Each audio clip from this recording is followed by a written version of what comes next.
This video is called Adding Photos to Faces, and it goes with Chapter 7 of Google SketchUp for Dummies. Okay, this is going to be a pretty simple exercise, actually. It deals with adding photographs to faces in your SketchUp model. So what I've done is I've drawn a little rectangle here. I'm going to use the push-pull tool to just push this, or shall we say pull that up into a face, something like this. So I've got this little face kind of sitting here. That might be a building, might be a package, some kind of a box, whatever it is. I want to stick a photo to it. So here's what I'm going to do. I'm going to select the face that I want to stick the photo to. That's the select tool. Just select that face, and you can see that's nice kind of stippled blue to let you know it's selected. Next, I'm going to go up to the File menu and choose Import. When I do that, it's going to open up my Import dialog box. And inside here, I'm going to choose the image that I want to use. I've conveniently called it Image for Mapping right here. It's a JPEG. You can use PNGs or JPEGs or, I believe, PDFs on the Mac. You might be able to use GIFs. You probably can't use Photoshop files, and I think you can use TIFFs. I hope that clears things up. The thing that you want to make sure that you're doing when you're doing this is there's this little drop down. On the Mac, it's kind of down here on the bottom of the dialog box. On Windows machines, it's kind of over here on the right side. You have three choices: use as image, use as texture, or use for photo match. And we're going to get to a couple of these other permutations in a while, but use as texture is what we want to do now. If you don't choose use as texture, this isn't going to work very well. So let's go use as texture. I've selected the image that I want. I'm going to say import. And what it's going to do is it's going to put that image, you can see it's the same building that I have in Chapter 7 of the book, on the end of my cursor. And it's going to ask me to place the lower left corner of this photo someplace. So I want to put it down here on this face. So I'm just going to click once to establish that corner. And then I'm going to click again someplace else on the building to establish another corner. Just like this. Let's kind of come on this edge. I'll click right there. So now if I take the select tool and deselect that, you'll see that I actually have that photograph and it's mapped to the front of my little building or block or whatever this is here. If I take the push-pull tool and push this in, I can get rid of that repeat. You notice how this building is just repeating over there? If I push this in now, I can match the width of the photo so that that photograph is perfectly mapped to the face of this building right here. And that's really all there is to it.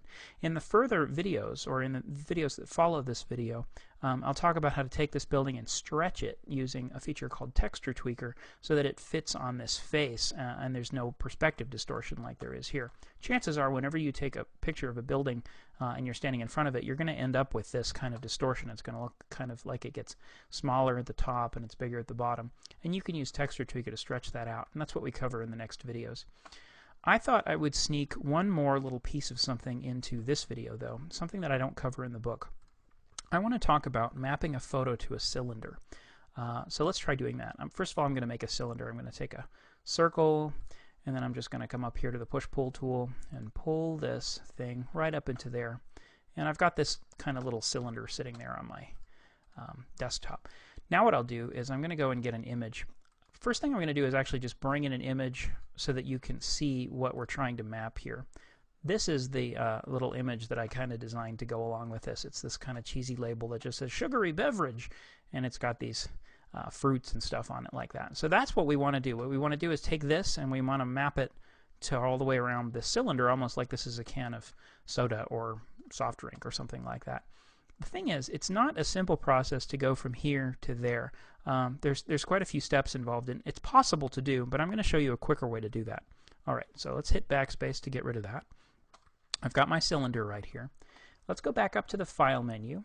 Then we're going to go to Import, and I'm going to choose that thing again, but I'm going to once again make sure that I have Use as Texture selected. Not Use as Image, not Use for Photo Match, Use as Texture. When I do that and hit Import, it's going to stick the image to the end of my cursor, just like it did before with when I was mapping this to a rectangle. But then it's going to do something kind of unexpected. Watch. I'm going to place the bottom point down here, and then I'm going to place the top point up here on this surface. And you notice how the image isn't wrapping around the cylinder, which is kind of confusing for most people, but you have to kind of trust me here. I'm just going to click up here, and when I do that, something actually kind of disturbing happens. I end up with just one slice here. Of photo, and that's where most people get confused and kind of get lost and begin to despair and stuff like that. Basically what's happening here, if I turn on hidden geometry from the view menu, you'll see that there's a number of actually rectangular faces that make up this cylinder, and what's happened is that photo has just mapped itself to one of those faces. let's turn off hidden geometry. I'm going to show you how to fix this. I'm going to go to the Paint Bucket tool, which is going to open my materials browser. I'm going to click on the little house icon, which is the in-model library of materials.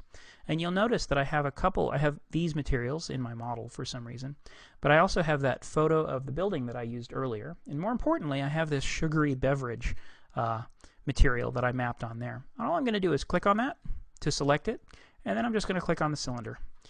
And it's actually as simple as that. So what I've done is I've gone up and I've selected that material that I had already mapped to the cylinder, taken it, and then I click again on that face, and for some reason in SketchUp's wee brain it actually works.